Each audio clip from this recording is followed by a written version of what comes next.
The Unpaid Ledger. Episode 6. The Setup. Chapter 1. The Client. The woman sitting in my office looked like she hadn't slept in weeks, maybe longer. Dark circles under her eyes like bruises. Hands shaking just enough to notice when she reached for the folder. She was holding it like it was the last solid thing in her world. Like if she let go, she'd float away. Her name was Rachel Brennan. She'd called yesterday. Said she needed help with something urgent. Something no one else could do. I'd heard that before. Dozens of times. Desperate people with impossible problems. Some of them I helped. Some of them I couldn't. The ratio was getting worse. "Mr. Vance," she said. Her voice was steady. Too steady. The kind of control that came from practicing in the mirror. "Thank you for seeing me." "Sam," I said. "And you're welcome. What can I do for you?" She opened the folder, pulled out a medical file, the kind that was too thick, with too many tabs marking important pages. She set it on my desk with careful precision, like she'd rehearsed this moment. Probably had. "My daughter, Maya. She's 8 years old." Rachel's voice cracked. She paused, steadied herself, started again. "She has Batten disease. It's degenerative, neurological, fatal. She has maybe 3 to 6 months left." Eddie materialized in the corner, watching, his presence more solid than usual, alert. I looked at the file. Medical terminology I barely understood filled the pages. Lab results, imaging reports, neurology consults. But the prognosis was clear enough. Even through the technical language, I could see what it meant. The kid was dying. Slowly, painfully, losing pieces of herself, one day at a time. "I'm sorry," I said. And I meant it. The worst cases were always the kids. Adults had made choices, lived lives, accumulated debts. Kids hadn't done anything except be born into bodies that betrayed them. "I've tried everything," Rachel said, the words tumbling out now, like a dam breaking. "Specialists at 3 different hospitals, experimental treatments, clinical trials, gene therapy that cost more than my house. Nothing works. Nothing even slows it down." She pulled out another document, hands still shaking. "But I found someone, a target, someone who's already dying, someone whose death won't matter." She slid the second document across. "Inmate profile, James Kovac, death row, terminal cancer, stage 4, weeks to live, maybe days." I picked it up, read it slowly. The coincidence was remarkable. "He's at Ashford State Penitentiary," Rachel said, her voice gaining confidence. This was the pitch, the solution she'd found. "I've done the research. His appeals are exhausted. The state scheduled his execution for next month, but the cancer will kill him before they can. If you could move Maya's condition to him, she'd be free. He'd die a few weeks earlier than he would anyway. No one gets hurt." It was a clean setup. Almost too clean. Dying child. Terminal criminal. Perfect ethical justification. Neat moral calculus. Too perfect. "How did you hear about me?" I asked. Critical question. The one I always asked. Sometimes the answer told you everything you needed to know about a case. "A friend of a friend. Catherine Hollis. She's a nurse at Ashford Memorial where Maya's being treated. She said you help people when no one else can. She said you move costs." Rachel leaned forward, desperate now. "Mr. Vance, Sam, I know what I'm asking is expensive. I have money. Not a lot, but everything I have. Savings, retirement. I'll sell my house if I need to. Please." She's 8 years old. She deserves a life. Eddie was staring at me. I could feel the weight of it. The judgment I wasn't sure I deserved. I looked at the medical file again, at the inmate profile, at the mother sitting across from me who'd walked through fire to get here. Everything lined up perfectly. Dying child, terminal, criminal, clean target, ethical justification wrapped in a bow. Too perfect? Too neat? Too convenient. "Mrs. Brennan," I said, "I need to do some research." Make sure this is the right move. Verify the information. Can you give me 24 hours? Her face fell. Maya doesn't have 24 hours to waste. I understand, but I don't take jobs blind. If I'm going to do this, I need to be sure it's possible and it's right. She didn't like it. Her jaw tightened. Hands clenched on her lap. But she nodded. 24 hours. Then I'm out of options. Then I'm out of hope. She left. The folder stayed on my desk. Medical file. Inmate profile. The whole neat package. Eddie solidified fully. Stopped pretending to be background. That was a hell of a pitch. Yeah. You going to take it? I don't know yet. Sam, that kid is dying. I know. And you're thinking this smells wrong. It smells perfect. That's the problem. I picked up the inmate profile, studied it. When's the last time we got a case this clean? Dying child with zero moral ambiguity. Terminal criminal who's going to die anyway. Perfect timing. Perfect location. Perfect referral. You think it's a setup. I think someone wants me to think it's perfect. Eddie flickered. Cross. The university. They watched me split an entity, saw me take damage myself, recorded everything. I tapped the medical file. Now, someone presents me with a case designed to make me do exactly that again, under controlled conditions, while they watch. So you're going to refuse? I looked at the medical file, at the photograph paperclip to the front. 8-year-old girl, dark hair, bright eyes, smiling at a birthday party. Before the disease, before the hospitals, before death became a timeline instead of an abstraction. I didn't say that. I picked up my phone, called Lena. Dr. Okonkwo, she answered. Professional, precise. I could hear typing in the background. She was always working. Lena, I need you to look at something. Medical file. Inmate profile. Can you come to the office? I have office hours in 30 minutes. Cancel them. This is important. Pause. The typing stopped. How important? Bellamy level important. Longer pause. I'll be there in 20. I hung up. Called April. Sam? She answered on the first ring. Always did. She kept her phone close. Researcher instinct. I need you to run a background check. Rachel Brennan, mid-30s, lives in Ashford. Daughter named Maya, 8 years old. Batten disease diagnosis. I want to know everything. Where she works, who she knows, how she found me, who referred her. Got it. Give me an hour. Make it 30 minutes.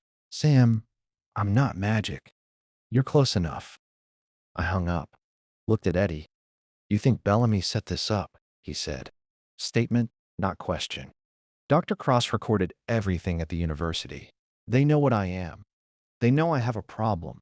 They know I feed an entity every time I push costs into nowhere. I tapped the medical file. This case is designed to force my hand. Dying kid.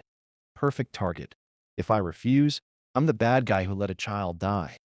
If I take it, I feed the entity and give them more data. Maybe it's just a case. Maybe we're seeing patterns that aren't there. When's the last time anything was just a case? Eddie flickered, his form destabilizing for a moment. Never. I picked up the photograph. The girl at the birthday party. Cake. Balloons. Friends. Normal life before everything went wrong. Set up or not, I said. That's a real kid. Really dying. We can't ignore that. We also can't ignore that Bellamy wants you under observation. I know. I set down the photograph. That's why I need Lena and April. If this is a trap, I want to know exactly what kind before I step in it. The office was quiet. Outside, the city moved. Cars, people, lives happening. None of them knowing about costs or ledgers or the invisible math that kept reality balanced. Lucky bastards. Chapter 2. Too Perfect. Lena arrived first, dressed like she was ready for a faculty meeting. Blazer, slacks, tablet under her arm. She always dressed professionally, like appearing competent would somehow make the impossible things we dealt with more manageable. She looked at the medical file on my desk, picked it up, started reading with the same intensity she'd probably give a doctoral thesis. Batten disease, she said after a minute, not looking up. CLN3 variant, based on the progression timeline and symptom cluster. Fatal. No cure. Neurodegenerative. The child has perhaps 4 to 6 months based on these numbers. Maybe less if the decline accelerates. Can it be moved? I asked. She looked up. Theoretically, yes. It's genetic, but the active degeneration is a consequence of the genetic defect. Consequences can be moved. The underlying genetic code would remain in the child, but the active expression, the degradation itself, could be transferred. That's always the question. What is? Whether something should be done, not whether it can be. Lena studied me. You're suspicious of this case. Very. April arrived 10 minutes later, laptop bag over her shoulder. She looked tired, dark circles under her eyes. She'd been working late analyzing bureau records, tracing Bellamy's network, looking for patterns. She dropped into the client chair, opened her laptop. Rachel Brennan, April said, reading from her screen. Works as a pharmacy technician at Ashford Memorial Hospital. Divorced 3 years ago. Ex-husband remarried, lives in Cleveland. No contact. Daughter Maya diagnosed 18 months ago. Multiple hospital admissions. 6 different specialists consulted. Medical debt approaching $200,000 even with insurance. How did she find me? I asked. April hesitated. The pause that meant she'd found something interesting. That's the interesting part. She was referred by someone named Catherine Hollis. Hollis is a nurse at Ashford Memorial, works in pediatric oncology.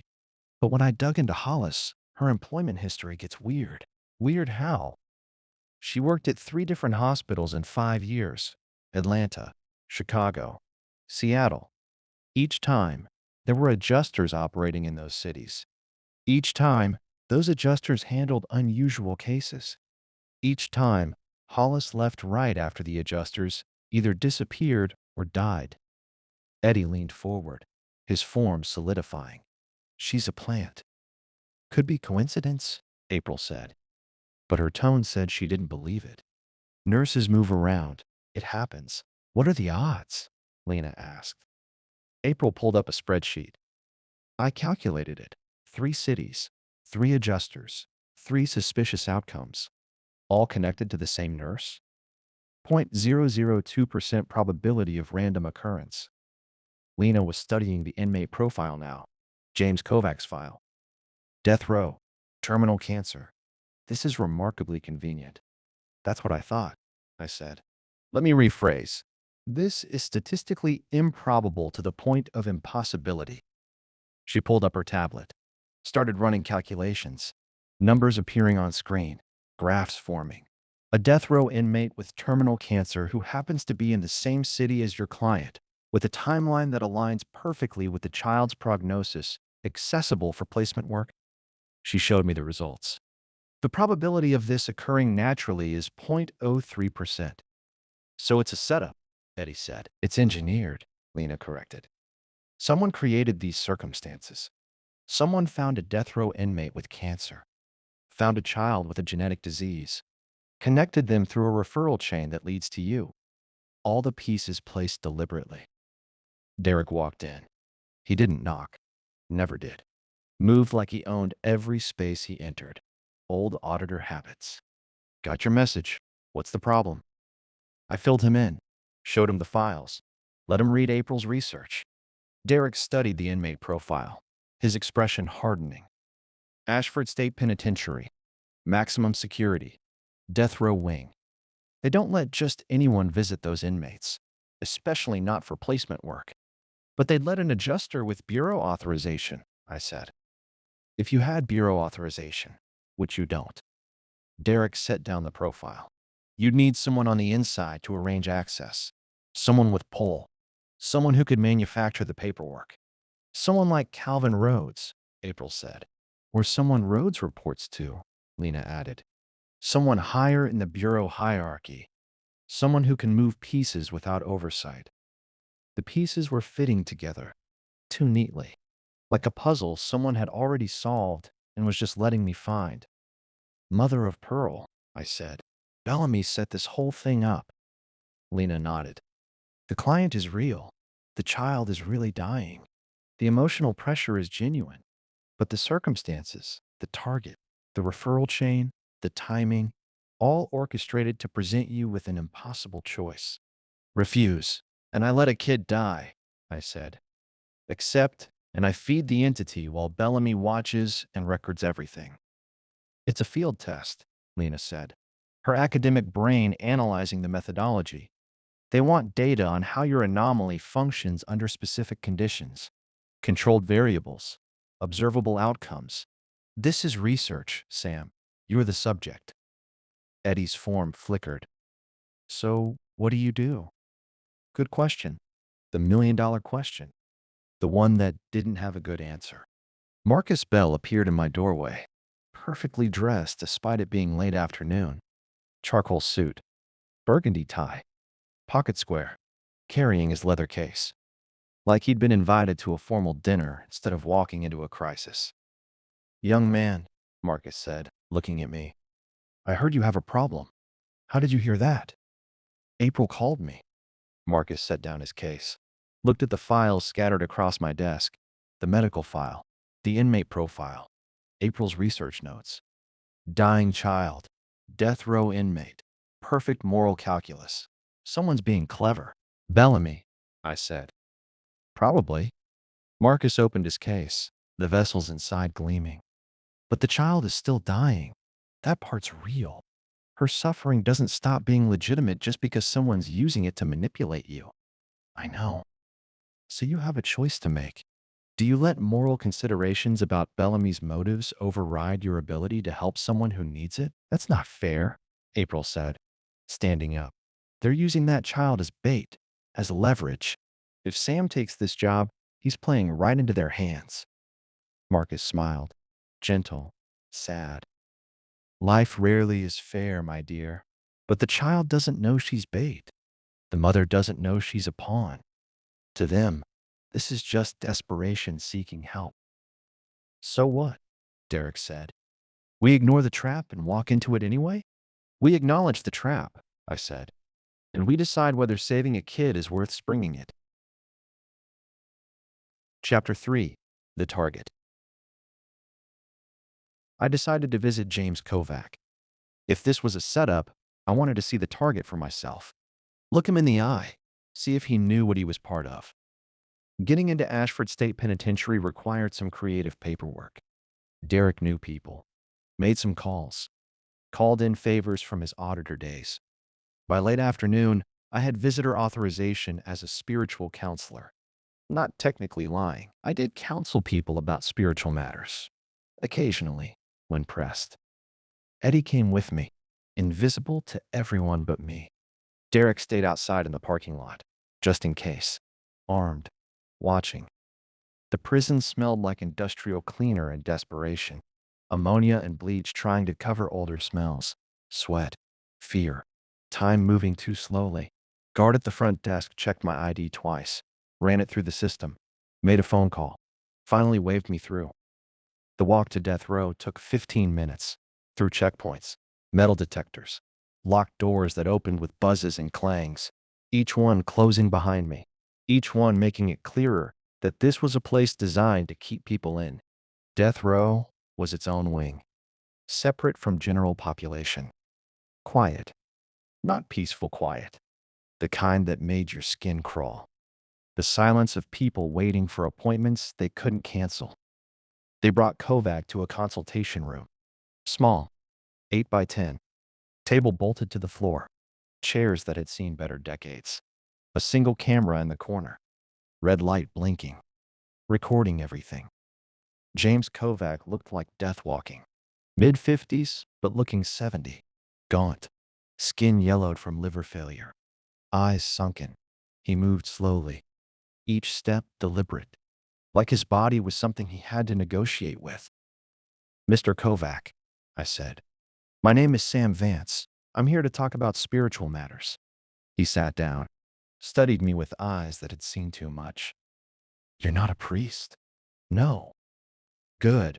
I'm tired of priests. His voice was rough, gravel in a blender. They keep telling me I can still be saved. I'm past saving. What do you really want? Direct. I like that. Save time. Someone wants me to move a cost onto you. A genetic condition. Fatal. I wanted to look you in the eye before I made a decision. Kovac laughed. Wet. Painful. He coughed. Put his hand to his mouth. Blood on his palm when he pulled it away. A genetic condition. How's that going to work? I've got cancer eating me from the inside. Adding another disease seems excessive. The cost would replace what you have. You'd die from the new condition instead. Would it hurt more? Honest question. Deserved an honest answer. Probably about the same, I said. He leaned back, the chair creaking. Who's the cost coming from? An 8-year-old girl. Rough deal for her. Yeah. And you're asking my permission? No. I'm telling you what's going to happen if I take the job. Professional courtesy. Kovac was quiet for a moment, thinking, processing. You want to know if I deserve it? I know what you did. I'd read his file on the drive over. Murder. 3 victims. Brutal. Premeditated. I'm not here to judge. You've been judged already. But you are anyway. He coughed again. More blood on his lips. Flecks on the table. I've got maybe a week left. 2 if I'm unlucky. The cancer's in my bones now. My liver. My brain. Probably my lungs by next week. Every day is agony. If you want to swap one dying for another, go ahead. Won't make much difference to me. Eddie materialized behind him, fully visible to me. Kovac couldn't see him. Didn't notice. Sam, Eddie said quietly. This guy's been rehearsing that speech. The timing. The pauses. The resignation. It's performance. I looked at Kovac again. Really looked. The way he held himself. The timing of his coughs. The perfect philosophical acceptance in his voice. Too perfect. Like someone had coached him. You knew I was coming, I said. Kovac's expression didn't change, but his eyes did. Sharpened. Someone said an adjuster might visit. Said I should cooperate. Be philosophical about it. Make it easy. Who said that? Lawyer. New one. Showed up last week out of nowhere. Said he was working pro bono on my case. Appeals. Clemency. The usual bullshit. Kovac leaned forward, chains rattling. He asked a lot of questions about how I felt about dying, about whether I'd accept a different death if it meant something, whether I'd trade my cancer for something else. What did you tell him? I told him dying is dying. Don't matter how it happens. Kovac smiled, teeth yellow. I'm not stupid, Mr. Vance. I've been on death row for 8 years. You learn to read people, read situations. This is a setup. I'm the bait, and that kid's the hook. Who's the lawyer? Never gave a name, just a card with a phone number. Said to call if I changed my mind about helping. He pulled a worn business card from his pocket. Orange jumpsuit didn't have pockets, but someone had let him keep it. He slid it across the table. I looked at it. Phone number. Nothing else. No name, no firm. Just 10 digits. Same card Dr. Cross had left at the university. Books and blood, I said. Eddie moved closer, his form flickering with urgency. Sam, we need to leave. Now. They're watching. This whole conversation is being recorded for them. The camera in the corner wasn't the only one watching. I could feel it now. The weight of observation. Multiple eyes. Someone else in the prison. Maybe multiple someones. Collecting data. I stood. Thank you for your time, Mr. Kovac. You going to do it? Take the job? I don't know yet. Well, if you do, make it quick. I'm tired of waiting. He looked at the camera, then back at me. And tell whoever's watching that I did my part. Told you what they wanted. Hope they remember that when my appeal comes up. You think they're going to help with your appeal? Kovac laughed, bitter. No, but a man can dream. I walked out. Eddie beside me, invisible again. Derek was waiting by the car, leaning against the hood, watchful. Well, it's a trap, I said. Bellamy's people got to him first, prepped him. Gave him talking points. They're watching to see what I do, recording everything. So what are you going to do? I looked back at the prison, at the walls topped with razor wire, at the guard towers, at the place where people went to wait for death. I'm going to think about it. We drove back in silence, the weight of the decision settling. A kid dying, a trap waiting, no good options, just varying degrees of bad. Chapter 4. The Choice. We met at Derek's warehouse. The team, all of us. The people who'd become something like a crew without anyone officially declaring it. Marcus had his case open, vessels ready, each one humming with potential. Lena had her tablet with projections and calculations. April was pacing. She paced when she was thinking. Derek stood by the door, always watching, always ready. Eddie hovered near me, close, but not touching. The warehouse was cold. Derek kept it that way. Said it helped him think. I think he just liked being uncomfortable. The child is real, Lena said. Starting with facts, building the case. The diagnosis is real. Maya Brennan will die in 3 to 6 months without intervention. The medical files check out. I verified them with contacts at 3 different hospitals. The target is compromised, Derek added, arms crossed. Bellamy's people got to him first, coached him, set up the whole scenario. Kovac knows he's bait. The referral chain is manufactured, April said, still pacing. Catherine Hollis is connected to at least 3 other adjusters who've disappeared or died in the past 5 years. The pattern is clear. She identifies adjusters, refers clients to them, watches what happens, reports back. So the entire case is a trap, Eddie said, designed to force Sam into a corner where any choice feeds Bellamy intelligence. I stood at the center of the warehouse, everyone looking at me, waiting for a decision I didn't want to make. They want data, Lena said, pulling up her tablet, showing me graphs. Specifically, they want to observe your anomaly under controlled conditions, how you move costs, where they go, what happens to your body when you push. If you take this job, every part of it will be monitored, analyzed, cataloged. And if I don't take it, a kid dies, I said. Sam? April stopped pacing, looked at me. You can't save everyone. You know that, right? You can't take every case, fix every problem. Some people die regardless of what you do. I know, but you're going to try anyway, Eddie said. Not judgment, just recognition. The child didn't ask to be part of Bellamy's game, Marcus said, his voice quiet, reasonable. Neither did her mother. Their suffering is real, regardless of who orchestrated the circumstances. The pain doesn't stop being legitimate just because someone's weaponizing it. Derek crossed his arms. Taking this job gives Bellamy exactly what they want. More data, more proof of your abilities, more ammunition to use against you. Refusing it means we let an 8-year-old die to spite them, I said. Let a kid die because we're worried about long-term consequences, because we're playing chess while she's dying. Silence. The warehouse settling around us. Outside, the city moved. People lived, died, went about their business without knowing about costs or ledgers or impossible choices. Lena broke the silence. There's a third consideration. Every cost you push feeds the entity.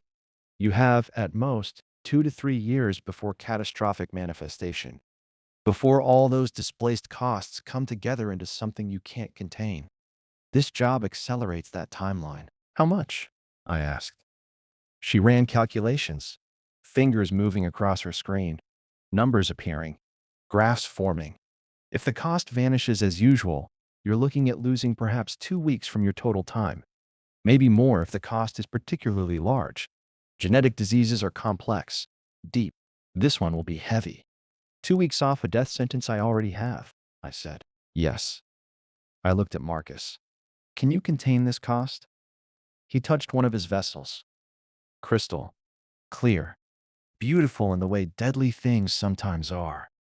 Temporarily. A genetic condition this complex? I could hold it maybe 48 hours. 72 if we're lucky, and I reinforce the binding every 12 hours.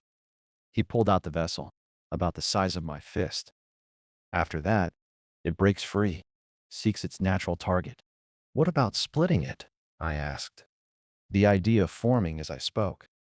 Lena looked up, interest sharpening her expression. Explain. At the university, I split the entity, half in Marcus's vessel, half anchored to the building's foundation. What if I do the same thing here? Clear most of the cost from Maya, store part of it in Marcus's vessel temporarily, and… I stopped. Eddie was staring at me. And what, Sam? And take the rest myself. The warehouse went quiet. Complete silence. Even the city noise outside seemed to fade. No, Eddie said. Flat. Final. Sam, that's suicide, April said, her voice rising. You can't take a genetic disease into yourself. It'll kill you. It's not suicide, Lena said slowly, thinking it through, calculating. Theoretically, if you took a fractional echo of the cost rather than the full manifestation, your body could potentially manage the degradation. You'd experience some neurological symptoms, but not the full disease progression. Some symptoms, Derek said. Define some. Tremors, coordination issues, possibly some cognitive impairment, memory problems, difficulty speaking clearly, temporary presumably, days, maybe weeks depending on the percentage absorbed. Marcus was studying me. You'd be vulnerable during that time, unable to work, possibly unable to defend yourself if Bellamy made a move. I know. And it gives Bellamy more data than they expected, Lena said. They'll see you split a cost 3 ways. They'll see you can take damage yourself, absorb consequences directly. That's valuable intelligence they weren't planning on. So I'm damned either way, I said. Take the job straight. I feed the entity and prove I can move costs. Try this approach. I still feed the entity, but show them I can do something even more unusual, something they didn't know was possible. Yes, Lena said. Either option gives them intelligence, but taking it yourself might give them less than they expect. They're planning for a standard placement. This would be unprecedented. I looked at Maya's medical file, still sitting on the table where Marcus had placed it. The photograph, 8 years old, dying, real kid, real suffering, real mother who'd done everything possible and run out of options. Set it up, I said. I'm taking the job, my way. April started to protest. I held up my hand. This kid didn't ask to be part of someone's game, I said. She didn't ask to be born with a genetic disease. She didn't ask for any of this. And I'm not going to let her die because we're worried about intelligence gathering. Sam, Eddie started. I know the risks. I know it's a trap. I know Bellamy will get data. I looked at each of them. But I also know that if we walk away, an 8-year-old girl dies in 3 months, painfully, slowly, while we congratulate ourselves on not feeding the entity. Marcus closed his case. Then we do it right. Minimize exposure, control what we can, and prepare for whatever comes after. Agreed, I said. Chapter 5. Third option. Rachel Brennan brought Maya to the warehouse the next night. The kid looked small, fragile, like a strong wind could blow her away. Dark hair pulled back in a ponytail. Bright eyes that had seen too many hospitals, too many needles, too many doctors with sorry expressions. Hi, Maya said, looking up at me. Are you the man who's going to help me? Yeah, I said, kneeling down to her level. I'm going to try.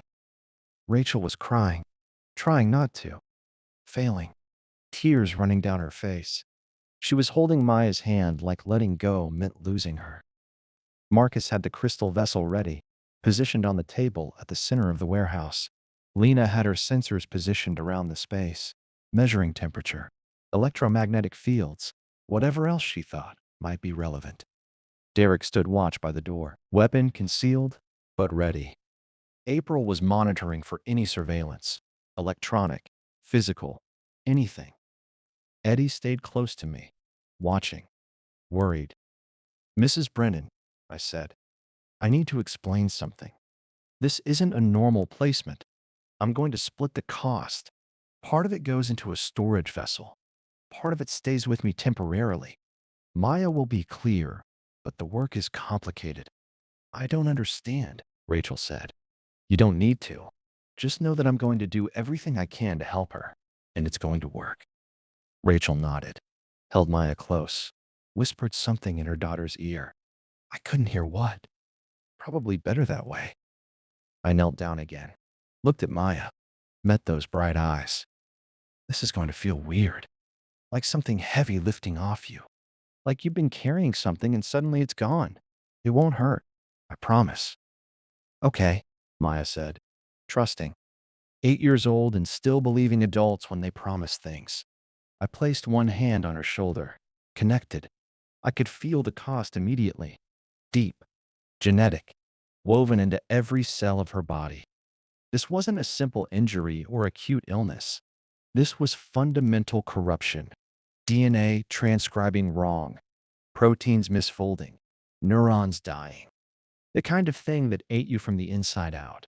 Slow, inevitable. Marcus positioned the crystal vessel under my other hand.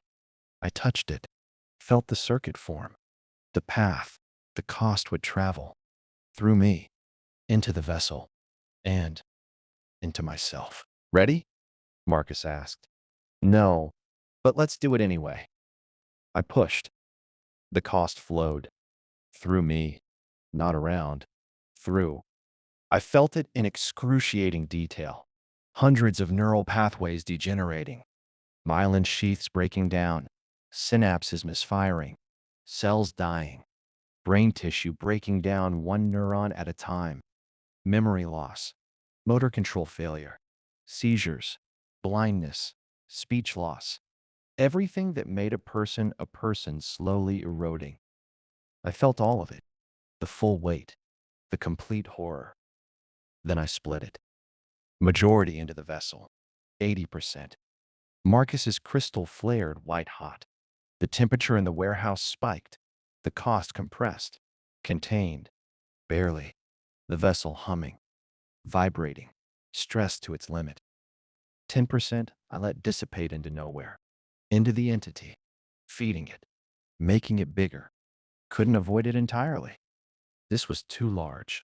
The remainder I redirected, not to Kovac, not to any external target, not into the void, into myself. I took the echo, maybe 10% of the total cost, just enough that Maya would be completely clear, just enough that I could carry it without dying.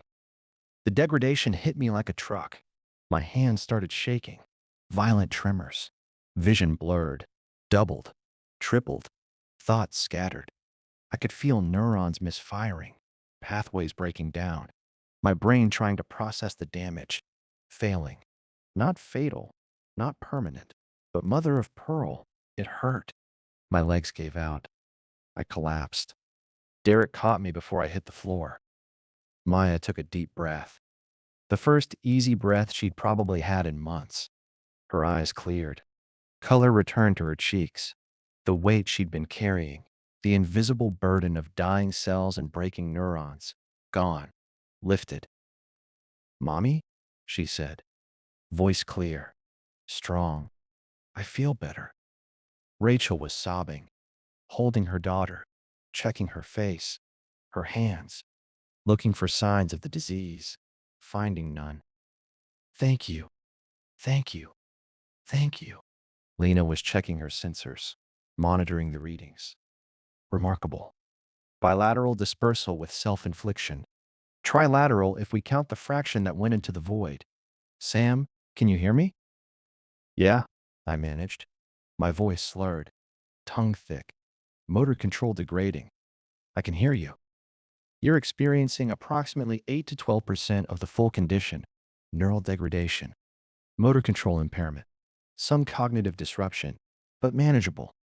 You'll recover in 3 to 5 days, maybe 7 if I'm miscalculating the severity. Great, I said, words hard to form. That's great. Eddie knelt beside me. You complete idiot. Saved the kid. And destroyed yourself doing it. Not destroyed, borrowed. There's a difference. I tried to stand. Failed. Derek held me steady. She's alive. That's what matters. Marcus held the crystal vessel carefully, steam rising from it. This will hold 48 hours, maybe 72 if I reinforce it properly. After that, the cost breaks free. We'll need to find a permanent solution before then. We'll figure it out, I said. Rachel helped Maya stand. The kid looked alive. Actually alive. Not the hollow-eyed dying child who'd walked in. She smiled at me. Bright. Genuine. Thank you, Mr. Vance. You're welcome, Maya. They left. Lena helping Rachel navigate the warehouse exit. Maya holding her mother's hand, skipping slightly. Energy she hadn't had in months. Derek helped me to a chair. My hands wouldn't stop shaking, tremors running through my whole body. Lena returned and started checking my vitals. Pulse, pupil response, coordination. April was at her laptop, scanning for signals. Electronic surveillance. Sam, we have a problem. What? There's a signal. Someone was monitoring the warehouse. Audio, possibly video. High bandwidth transmission. Professional equipment. Mother of pearl. Derek moved to the door, weapon drawn. Where? Gone now. Terminated 60 seconds ago. But they were here for the whole thing. They watched everything. Eddie's form flickered. Cross. And like he'd been summoned, like he'd been waiting for the right moment, my phone buzzed. Text message. Unknown number. I pulled it out with shaking hands. Read the message. Impressive work, Mr. Vance. Trilateral dispersal with self-infliction. Far beyond our projections. You continue to exceed expectations. Thank you for the data. AC. Adrian Cross. They got what they wanted, Lena said quietly. Yeah, I said, my voice slurring worse. They did. Chapter 6. Confirmation. 3 hours later, I was still shaking. The tremors hadn't stopped. Lena said they would pass. Days, not weeks. The neural degradation was temporary. My brain would heal. Neurons would repair. Pathways would rebuild. Didn't make it less miserable. Didn't make my hands steady. Didn't make thinking easy. Derek drove me home. Eddie rode along, silent. He did that sometimes when he was angry. Just went quiet. Let the silence speak. My apartment looked the same as always. Small. Cluttered. Third floor of a building that had been shabby when it was new. The kind of place you lived in because the rent was cheap, not because you wanted to be there. Kitchen. I barely used. Bathroom that needed work. Bedroom with a mattress on the floor and clothes I should have put away weeks ago. Home. I collapsed on the couch. Tried to stop my hands from trembling. Failed. They shook constantly now. Fine motor control gone. I couldn't hold a cup without spilling. Couldn't write. Could barely work the buttons on my phone. Eddie materialized in the chair across from me, fully solid. You should have walked away. Kid needed help. You fed the entity. You gave Bellamy intelligence. You damaged yourself. Took a genetic disease into your own body. For what? For Maya Brennan, 8 years old. Who gets to live now? Who gets to grow up? Have a life. Make choices. Experience things. For how long? Until the next crisis? Until something else kills her? Until the universe balances the books another way? You bought her time, Sam. Not a cure.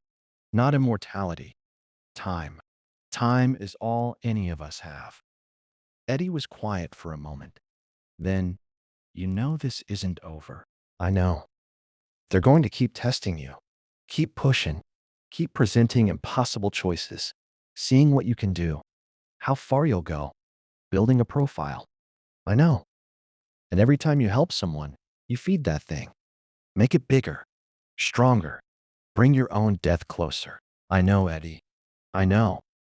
My body was failing. Temporarily, Lena said. But it felt permanent. My hands shook. My vision blurred. My thoughts scattered like dropped marbles, rolling away before I could catch them. My car radio crackled. I was 3 floors up. The car was in the parking lot 3 blocks away, but I could hear it anyway. Faint, distant, but clear enough. Static, breathing underneath, then words. Female voice, familiar now. The woman from the river, from 7 years ago. You're predictable, Samuel. I went to the window, looked down. The parking lot was 3 blocks away, but I could see it from here. My car sat under a streetlight, radio glowing. No one near it. You can't help yourself. Someone in need, you find a way. Even when the way destroys you. Even when you know it's a trap, you walk in anyway. Eddie stood beside me. Sam, the voice continued. Amused. Pleased. You have 2.5 years left. Maybe less now. Every job brings it closer. Every cost you push feeds it. And when it comes, when all those costs you've pushed into nowhere finally manifest together, you won't be able to split it. You won't be able to contain it. You won't be able to push it away. You'll have to choose where it lands. Static, crackling, breathing, and I know exactly where you'll send it. The radio cut out. Silence. Just city noise. Traffic. People. Normal life. I stood at the window. Hands shaking. Brain misfiring. Thoughts fragmenting. 2.5 years on the clock. Maybe less. Ticking down. My phone buzzed. Text. Unknown number. Different from Cross's number. Different from anything I'd seen before. No words. Just an image. A photograph. 7 years old based on the quality. The Ashford River. Midnight. Dark water reflecting nothing. Eddie Lusk dying on the bank. Blood in the dirt. And me, younger, kneeling beside him. Pushing his death into nowhere. Refusing to let it land. And in the background, barely visible in the darkness, standing in the shadows, a woman. Watching. Waiting. The same woman whose voice had just spoken through my radio. Below the image, 3 words. I've been waiting. I set down the phone, tried to breathe, tried to think through the fog. Eddie was staring at me. Sam, who is she? I don't know. But she was there, that night, 7 years ago. She saw everything. Saw you save me. Saw you lose 15 years. Saw you become what you are. Yeah, and she's been watching you ever since. I sat back down.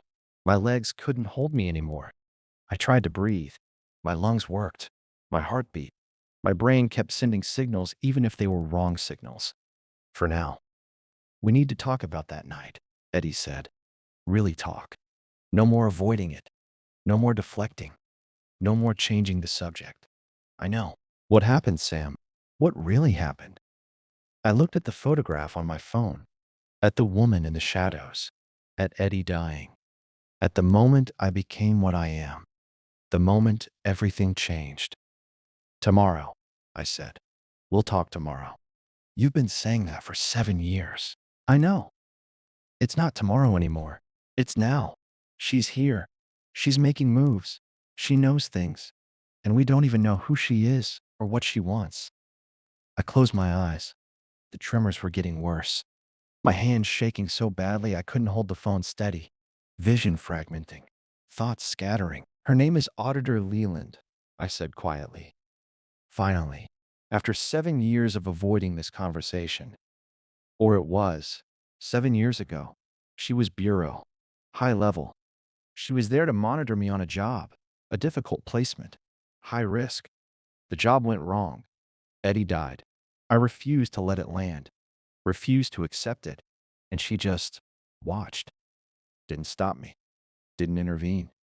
Didn't report it. Just watched. Why? I don't know. But she said something that night. After I pushed Eddie's death into nowhere. After I paid with my years. After I became whatever this is. I opened my eyes. She said, "You're going to be very useful, Samuel Vance." Eddie's form went very still. Completely motionless. Useful. Useful, I confirmed. To who? I don't know. To what end? I don't know. But she's been watching ever since. Waiting. Planning. You think Auditor Leland and Bellamy are the same person? I think it's possible. The timing, the interest in my abilities, the careful observation, the testing. I looked at the photograph again. She's been planning this for 7 years, whatever this is. Books and blood, Eddie said. My phone buzzed again. Same unknown number.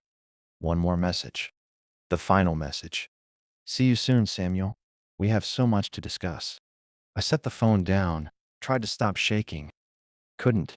My body was breaking down. Temporarily. Days or weeks, Lena had said. But it felt permanent. It felt like the beginning of the end. Maya Brennan was alive, healthy, free. She'd grow up, have a life, go to school, make friends, fall in love, make mistakes. Live. That was worth something. That was worth everything.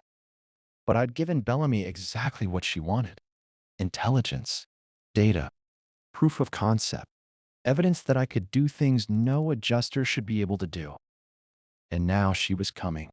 2.5 years left, maybe less after tonight. The crystal vessel Marcus was holding would break in 2 days, 72 hours at most. And the woman who'd been watching me for 7 years was making her move. I sat in my apartment, alone except for Eddie, shaking from a disease I'd taken into myself, feeding an entity that would eventually consume me, walking a path that had only one destination. Some days, being an adjuster was hell. Today was one of those days.